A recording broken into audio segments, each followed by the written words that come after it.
Yo,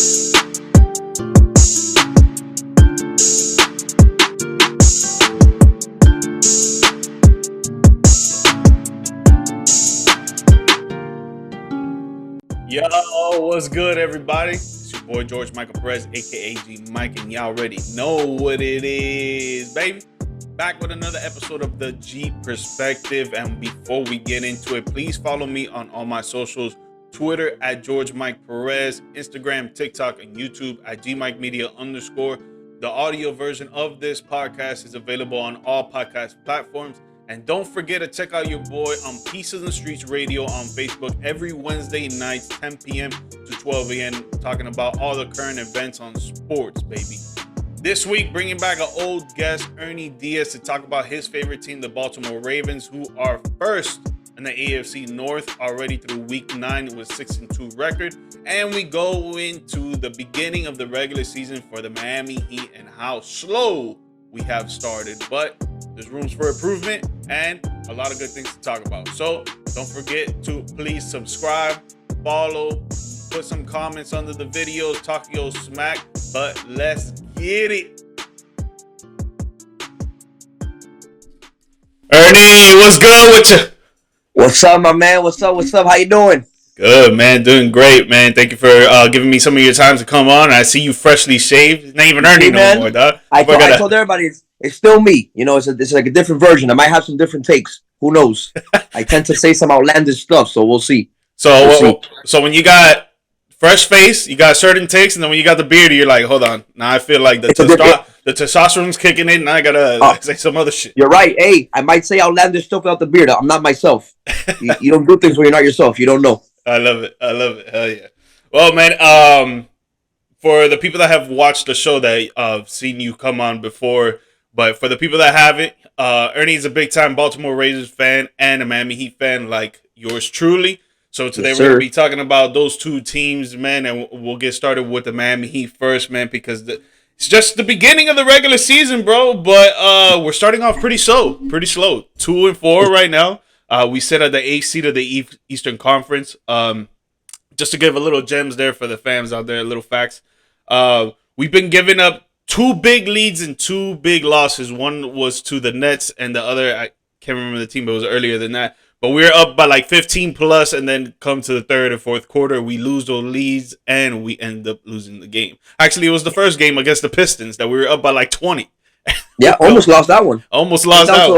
Came down to the buzzer.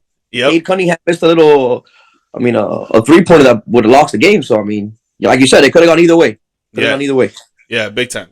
And right now, one of our main concerns about that is our rebounding, which have been our biggest concern for the past few years. And there's nothing that we have done to improve that. We've been trying, but it hasn't been working. A lot of turnovers have been happening in those 2 losses that I mentioned, the 15-plus leads. We have given up 15-plus turnovers, and most of them have come in the fourth quarter, which have been like 7 to 8, which is it's tough. Jimmy right now playing in chill mode. We know how Jimmy is in NBA regular season. He don't really take it that serious, but when it comes to playoff time, he turns. Jimmy's in his emo mode still. Yeah, he hasn't really cranked up yet. Exactly. And then we see Tyler Hero. He's playing like an all-star caliber player. He's coming to show people what's good after everything that happened in the offseason. He's like, man, I'm coming out here to be a killer. And he's showing. Absolutely. Playing really well. Yeah, hell yeah. Putting up better numbers than Damian Lillard, but that's not here nor there. That's neither here nor there. I want to bring it up. I want to be the guy that bring it up. But I was going to bring it up. 6 games into the season, and guys know. To everyone watching this, I am no way saying that Tyler Hero is better than Damian Lillard. I can only go by hypotheticals, and I can only see what the facts are saying. To the first 6 games of the 2024 season, Tyler Hero is playing better basketball than Damian Lillard. Do what you want with that information. And it's facts. Those are facts. It's statistics. Yeah. Go look at the stats. ESPN, or whatever you want to look at. It's there. Kid's balling, bro. Kid's balling. Bam, he's taking his leadership role as the captain after UD retired. They named Bam as the captain of this season, and most likely is going to be for the future seasons coming on. And he's still showing that he could be an all-star caliber player. He's been playing like it. But with all that being said, man, how are you liking the Miami Heat so far? And do you think there's well, I'm pretty sure you're gonna say yes, but what are improvements that you think that we should be doing from here on out? Well, I mean, as a Heat fan, it's we've grown accustomed over the last few years to swinging and missing as far as big free agent acquisitions, whether it was Bradley Beal, Donovan Mitchell, Kevin Durant, and the latest one now, Damian Lillard. Some fall to the team, some not. But either way, when you grew up in our generation that was able to see LeBron, Chris Bosh join Miami, we got to see Shaq traded to the Heat. We're used to having superstars not being reluctant to come over and play Miami. So having striking out the last few seasons, a lot of Heat fans at the beginning of the year were known for being kind of dramatic. I don't blame us. You know, the team puts out a quality product. We make deep finals runs, and now this year it seems like we forgot how to play basketball. Yep. In the offseason, losing your backcourt, it's a big deal. You know, you lose two of your starters essentially, in Gabe Vincent and Max Strus. So there's an adjustment period to be had. I think with right now the Heat's biggest problem, I think you brought it up, rebounding. The rebounding, we're a very small team. Thomas Bryant is not a physical defensive presence that plays the boards. Orlando Robinson, who doesn't get much playing time, doesn't play physical either. And Bam, I mean, Bam's Bam, but Bam is 6'9", so there's only so much you can do at that size. So I think rebounding is the biggest issue right now. They're putting up points. I think they're averaging, I think it's something like 110, 115 per game in the first 6 games. Yeah. So the Heat last year had a problem scoring towards the end, and that's where Damian Lillard would have made a difference. You know, someone you can give the ball to and can go get you a bucket. But other than that, I mean, rebounding is a big deal. You know how the Heat are, man. Spo's going to roll out 10 different lineups. I think he's rolled out 11 different lineups already in the first 6 games. Some improvements, personally, like you asked, that I want to see. 2 things, the biggest things. I want to see Bam stop turning the ball over. Last year, he finished super positive as far as assist to turnover ratio. The last 3 games, he's had more than 4 turnovers per game, which is not Bam-like. Maybe, like you said, taking on that leadership role.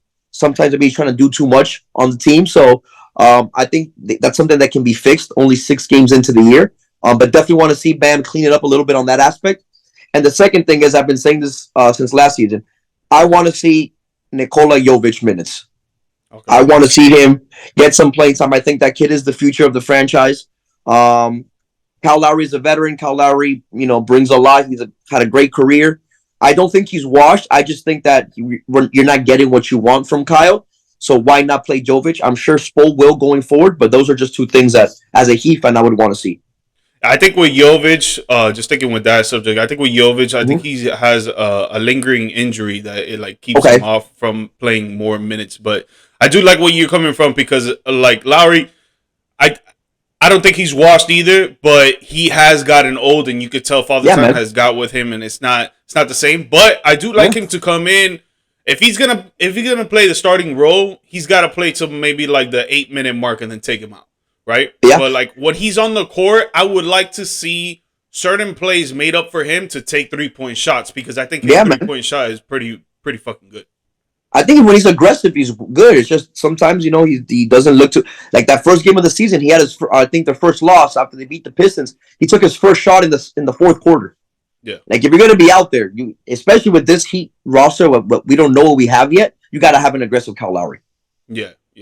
And then speaking with Bam of the whole turnover thing and the leadership role, I kind of do agree that he, like, since taking that on, he has trying to do more. And in my opinion, I think he should be doing the same exact thing that he's always done. Get the ball. If it's not there, set the pick for maybe a Duncan Robinson 3 or Tyler Harris 3, and then they decide to do with the ball. Cut to the basket, or if not, try to get to the perimeter and hit the little midi. But like him trying to create plays is not what I really want to see. Even though he can like give assists and be a passing big man. But I'd rather see what Tyler Hero was doing last night. Trying to be the playmaker of the team, being aggressive, looking to score, looking to get his teammates open, instead of Bam really taking in that role. Yeah, I agree. I think going forward, the Heat will ultimately make the decision, and I think you'll see it. Tyler Hero will be the point guard going forward, doing a lot of the facilitating for the offense. But I agree, man. I definitely feel like the offense should be in the hands of Tyler and Bam in that pick and roll. Obviously, Jimmy, you want to get Jimmy as involved as possible, but we all know Jimmy. Jimmy won't really turn it on until January, February. It's just the way he's always been. Is it frustrating as a Heat fan? Definitely frustrating. But at the same time, I'm not going to demand so much of Jimmy Butler because we've all seen what Jimmy can do when it matters. So, like he'd always say, the point is to get to the dance. Once we get to the dance, we'll see what we got. Yeah, exactly. And the dance is very, very far away, but Yeah. the mid-season trade deadline is not so far, but it's still in the It's distance. But still good to think about as of now. Teams are, if you don't think Pat Riley and these guys are already thinking exactly. about what they might want to do. Yep. Exactly. Do you have any thoughts on, like, obviously it's a little early still, but do you have any thoughts on who you would like to bring in or who you would like to ship out? I mean, what I still think what the Heat need is a bona fide five. I think I know that in a perfect scenario, I was talking to somebody about free agent acquisitions before the season ended last year. I know Brook Lopez was a name that I thought would have been perfect for Miami. Facts. A big that can protect the plane. He can spread the floor. But it was going to be tough for him to leave Milwaukee, and kudos to him. He got his deal. He got paid again. By the way, that guy reinvented his career, which is phenomenal. Yep. But I still think the Heat are a big man away.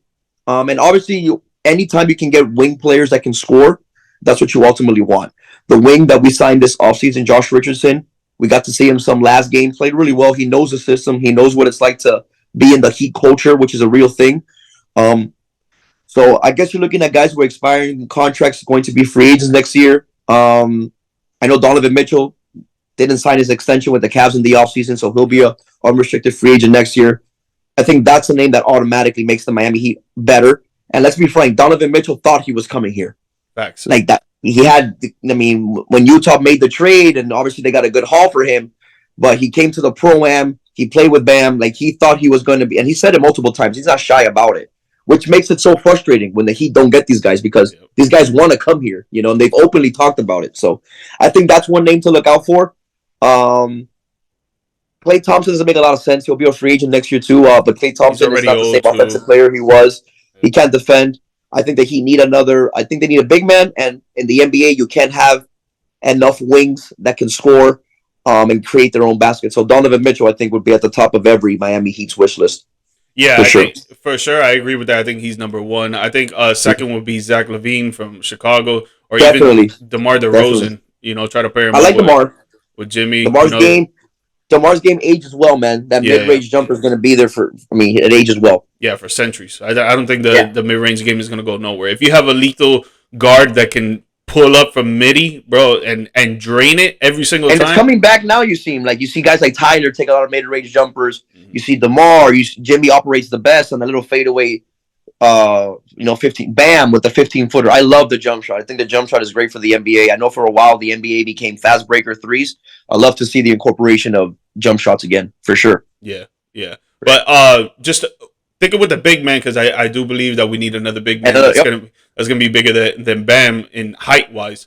I would still like to try to go for Christian Wood. I feel like Christian Wood would have been a good set with Bam and him running the starting lineup, because Bam could play the outside and stick in the midi, while Christian Wood, he could still play the three, but he could play the inside as well. And then on the defensive side, Bam will be more open to be operating from the perimeter to the inside, while Christian Wood will be operating from the inside to the perimeter. I feel like that would help our defense out a lot too. Yeah, you don't have to spread Bam out so far. I mean, we all know Bam can guard 1 through 5, but like you said, getting another big man that is also versatile defending. Now you're talking about that he can switch on almost every pick and roll, and that makes them a lethal team. When a team can switch every pick and roll action, because a lot of set offenses, when you pass the half court, that's what the point is. They'll find a mismatch to put them in a pick and roll, and then Luka does that, Kyrie does it. Yeah. Teams are notorious for doing that. Find the mismatch and put them in a pick and roll. So if you have a team that has length across the board, like you said, a Christian Wood to pair him with a Bam, you switch everything, it's in good luck, you know? Yeah. Facts. And this one I didn't have it written down on the doc, the little doc I sent you, but just off the top of my head, man, the in-season tournament started yesterday. We played the Wizards. We literally mollywopped them, and we let them come back a little bit in the fourth, because took off the gas. I'll say that. Yeah, exactly. Because the third quarter we scored 41 points. Yeah, great. Came out the second half. We played great. But just talking about the in-season tournament, do you like how it's going, and incorporating with the courts too? Because I know you saw the courts, and in my opinion, I think I saw your Instagram story. I saw your Instagram story. You're not a fan. No, no. So for everyone watching this podcast, just know that our host, not a fan of the courts. Not a fan. I'll tell you one thing. As far as the Heat court goes, imagine being a Miami Heat fan and you're red-green colorblind. What do you do then? The court just looks like a black and white movie, you know? But like in all seriousness, I mean, I understand the concept behind the in-season tournament. The NBA is competing with the NFL right now as far as ratings go. The NBA is a league notorious where unless it's a diehard fan like you or myself, people won't watch games until football season is over, until after Christmas. Usually about those Christmas Day games where, the interest really starts picking up in the NBA. We kind of have an idea of who's who are the powerhouses, who's a pretender, who's not. I like the in-season tournament trying to bring more attention and bring more viewership to the NBA.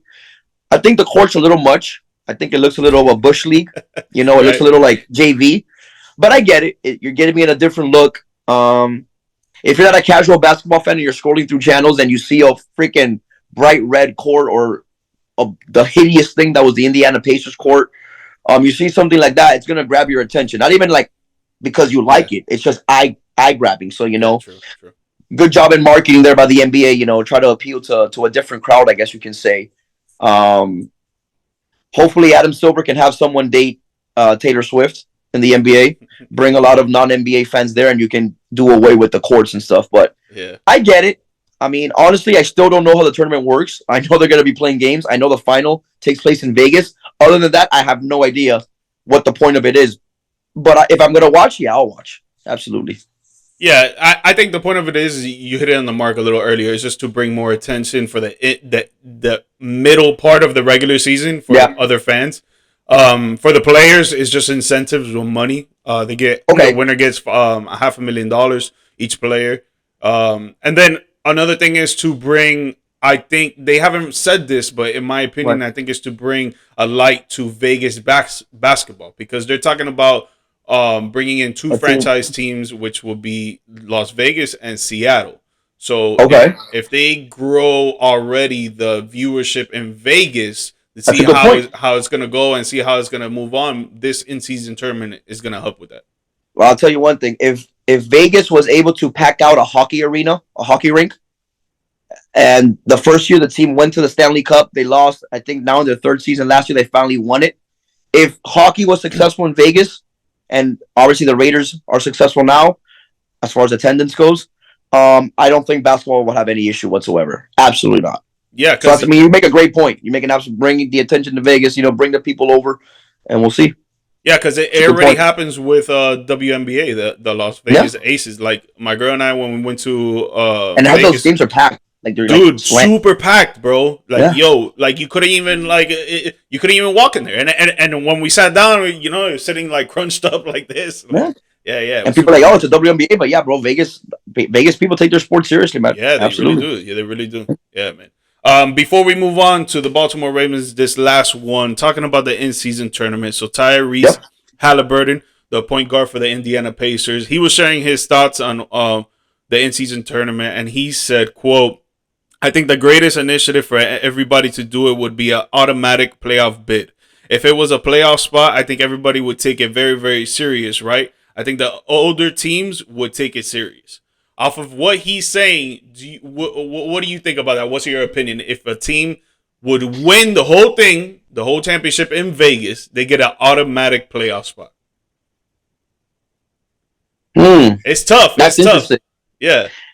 Okay. Man, it's tough because what do you tell a team like a Denver or some of these bigger teams that are going to make the playoffs anyway?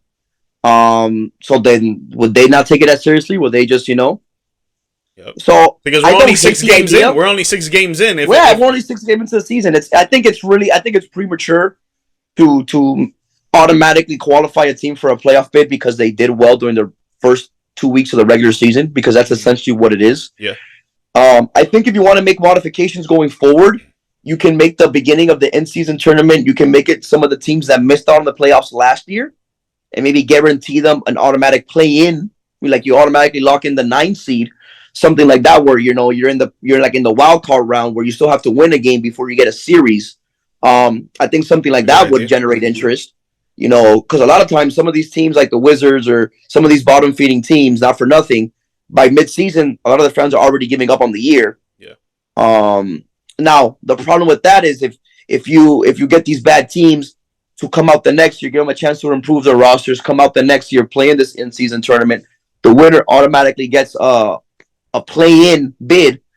What if that team looks terrible for the other 2 months of the season, and a more deserving team, comes up, and now you have that situation, or you get a first-round matchup where you obviously know that team is not going to make it because they've been playing so bad for the last 2 months. They only happen to make it because they wanted that play-in tournament, and now it's no competition. So I don't think the NBA wants that either. Yeah. I think the incentive to the regular season is the playoff seeding and things like that. So I think that's what makes the regular season important.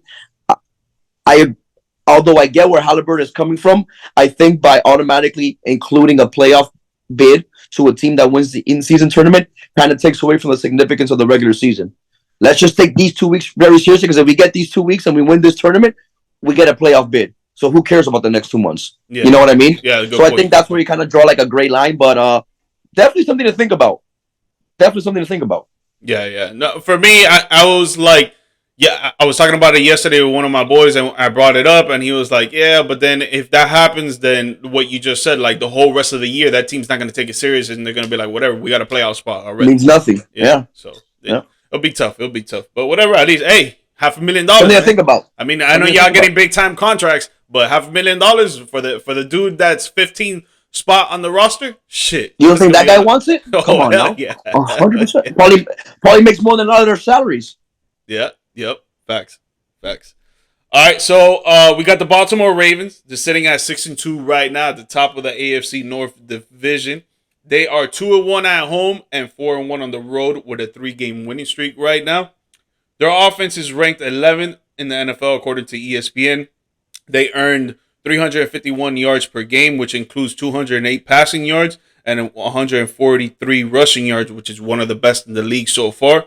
Their defense is ranked 2nd in the NFL according to ESPN, right behind their divisional rival, the Cleveland Browns, only allowing 277 yards per game, which includes 177 passing yards and 100 rushing yards. Lamar Jackson, starting QB of the Baltimore Ravens, he sits at 4th of the NFL MVP rankings. Awesome. According to some articles, not all of them, but most of them.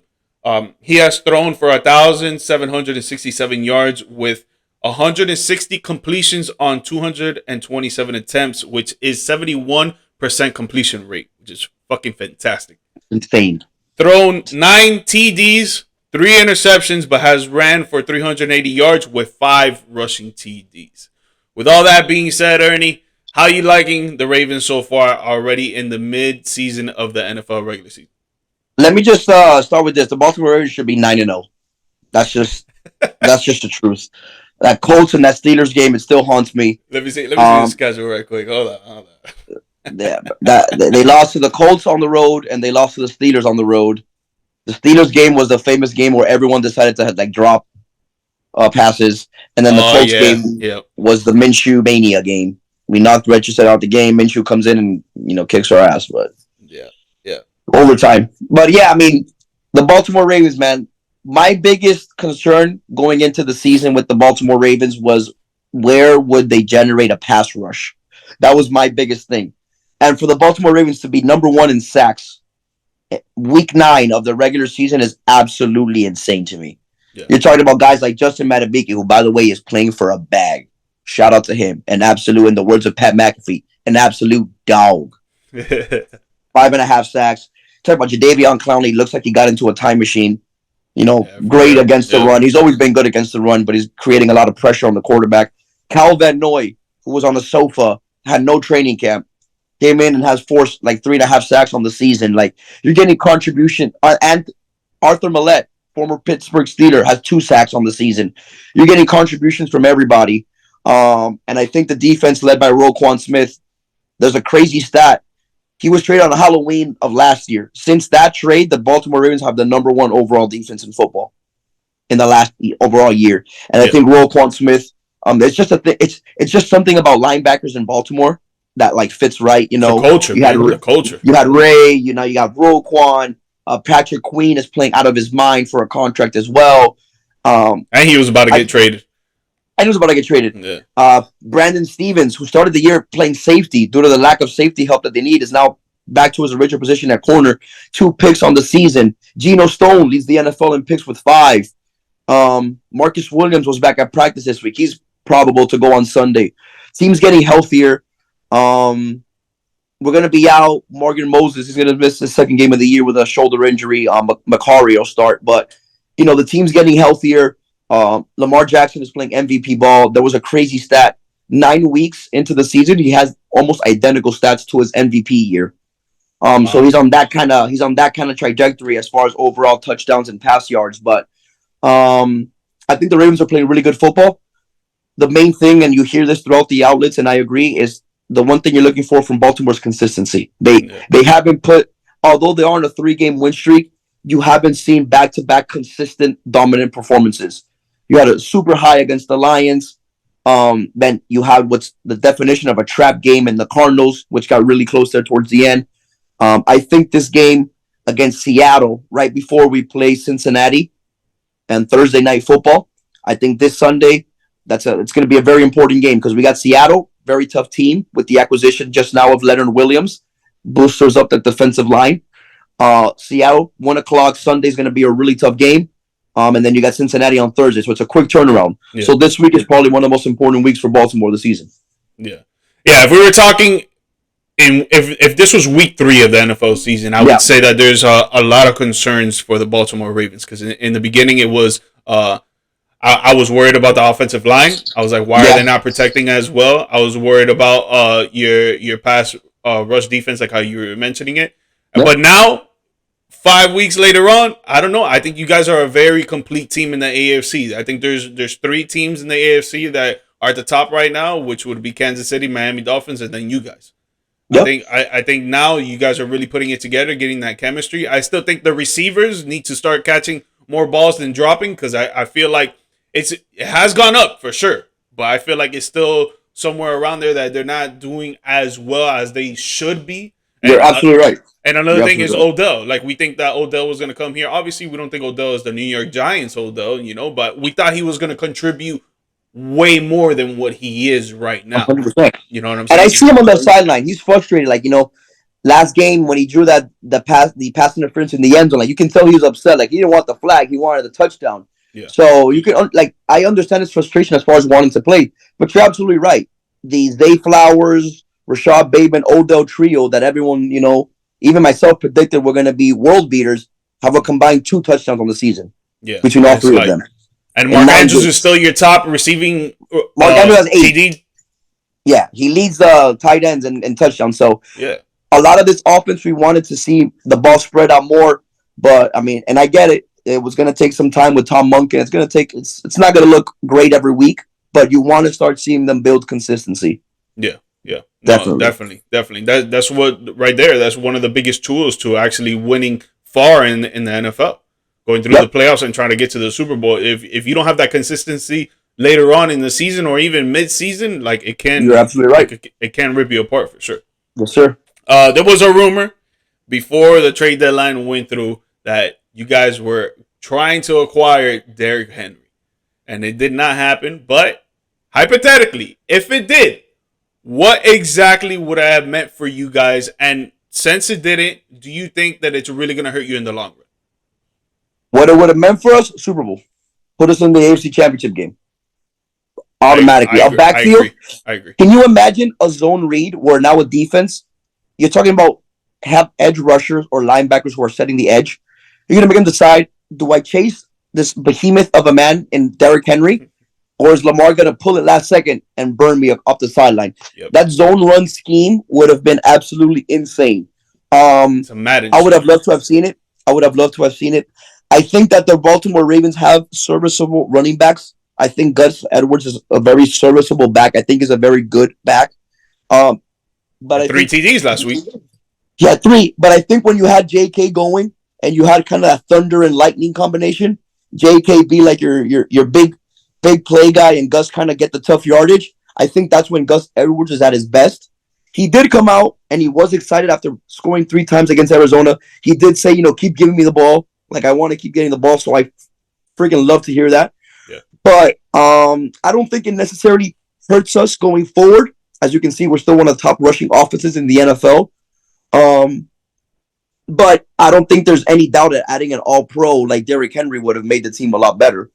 I think it would have made the Baltimore Ravens rushing attack great. I think that ultimately would have opened up the passing game, which Lamar is one of the better play-action quarterbacks in football. So I definitely think that Derrick Henry would have put us in the AFC Championship game. Now I just think we got to keep earning it. But I do think we have enough in the backfield as far as Gus, Justice Hill, and keep hearing this name. He practiced. Keaton Mitchell. Guy's going to be good. Kid's going to be good. Nice. I love it. So going on down where you guys are going to play Seattle this weekend. It's going to be a tough game for you guys, and I'm not going to even ask you because you should say that you guys are going to win. But going from Seattle, then Cincinnati, and then down the road, which teams do you think are going to be the biggest stops for you, even including playoffs? It could be any team in the AFC. Which teams do you think that you're going to, if you face them or when you face them, that you're going to be like, damn, this is going to be a tough one, man, and I don't know if we're going to pull this off. Well, I think this week, first of all, this week might be one of the best NFL slates. I think it's the best NFL slate of the season so far. Yeah, bro. Yeah. You got Kansas City, Miami. You got Baltimore, Seattle. You got Dallas, your Cowboys, and you got the Eagles. You got the Bengals and the Bills. You have a lot of potential playoff matchups, implications. So the reason I bring that up is because I think, to answer your question, which team is going to give us the most problems, or not the most problems, but that could be a roadblock, I would say that the Baltimore Ravens have a real opportunity to potentially be in play for the number 1 seed in the AFC, which means, everything would go through Baltimore. I think the game between Miami and Kansas City this weekend, if Miami wins this game, brings the Chiefs down to 7-2. That would mean you have 3 teams at 7-2, assuming the Ravens win as well. The reason I bring that up is because later on in the year, December 31st, New Year's Eve, the Ravens play the Dolphins. Yeah. I think that game ultimately determines who gets the number 1 seed in the AFC. That'll be a crazy game. Prime time and everything. That's going to be insane. So and obviously the Ravens the week before then on the 24th, they played the 49ers, but the 49ers right now, I know they just got Chase Young. They haven't looked great.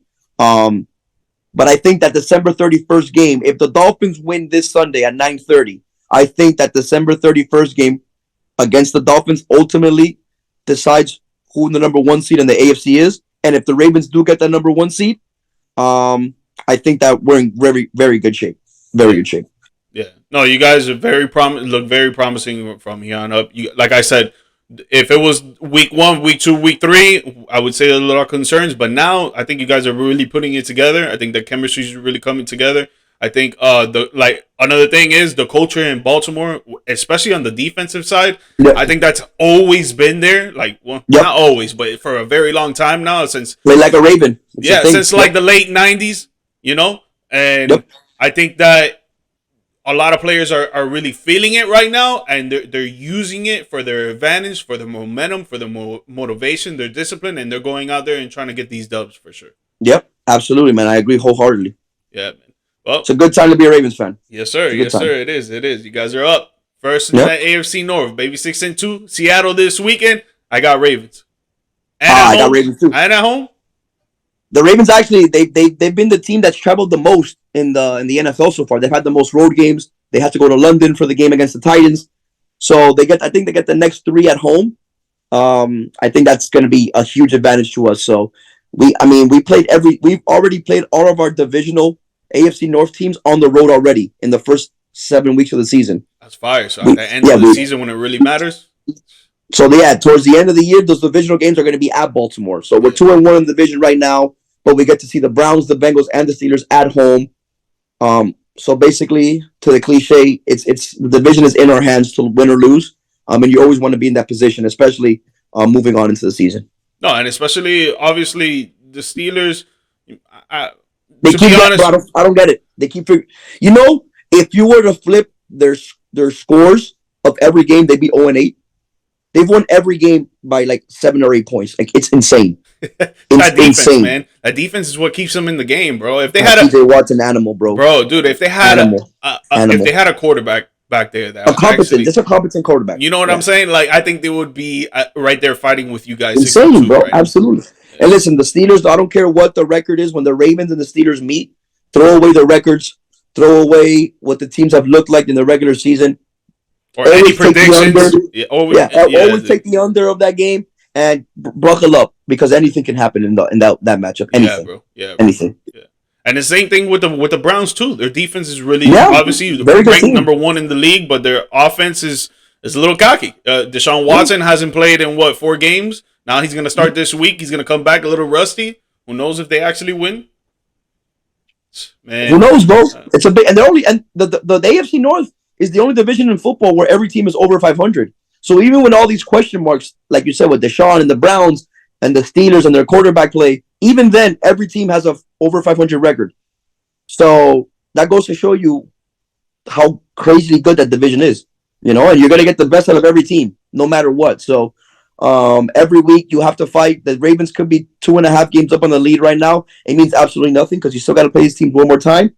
And if one thing is the AFC North is everyone plays physical football. So it's the name of the game down there.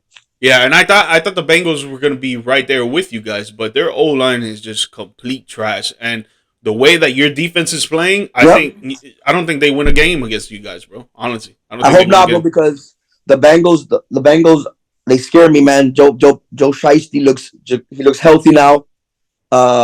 They're getting that pass game involved. He looks like he's moving. But you're right, that O-line doesn't look great. I don't know why they refuse to give Joe Mixon the ball. Maybe it's because the O-line isn't great. But I think they're a way better team when they get Joe Mixon involved, and when you're able to open up Joe and to throw to those 3-headed monsters. I would never take the Bengals lightly. But I agree. I think that the Ravens have the best roster in the AFC North, and obviously, bias speaking, I think they're one of the better teams in the AFC. No, I don't even think it's bias speaking. I think if you know football and you know what the hell's going on in the AFC, I think they're for sure top 5, and I even top 3 in my opinion. But definitely, I agree. Yeah. Well, week 9 of the NFL regular season, we got a lot of football left in the season. A lot of football. Then playoffs, and then conference championships, and then Super Bowl, baby. Yes, sir. So it's a lot. Yes, a lot. Before we get out of here, let these people know where they can follow you, man. Yeah, man, absolutely. You guys can follow me on Instagram. You can follow me on Twitter. Negra Baby. 3 A's after Negra. 3 Y's after Baby. If you go follow the picture, you go follow me, and you see a guy with a beard, I promise you it's me. It's not a fraud. I'll look fine in like 5 weeks. Get over it. We'll be good. Yeah, right. 5 weeks. It'll be like a week and a half. That's just probably. I might have a full beard by next week. Who knows? But go follow me. Appreciate you always having me on, brother. Whenever you need, I'm here, my man. Yes, sir. Yes, sir. Guys, you can follow me on Twitter at GeorgeMike Perez, Instagram, TikTok, and YouTube at GMikeMedia_. The podcast, the audio version, is available on all podcast platforms. And don't forget to check out your boy Wednesday nights from 10 p.m. to 12 a.m. on Peace in the Streets Radio on Facebook. And don't forget to follow and subscribe, baby. But do it. Thank you, dog. Thank you for your time, brother. Always, man. I'm going to have you back on. Yes, sir. Sounds good, man. I'll be here.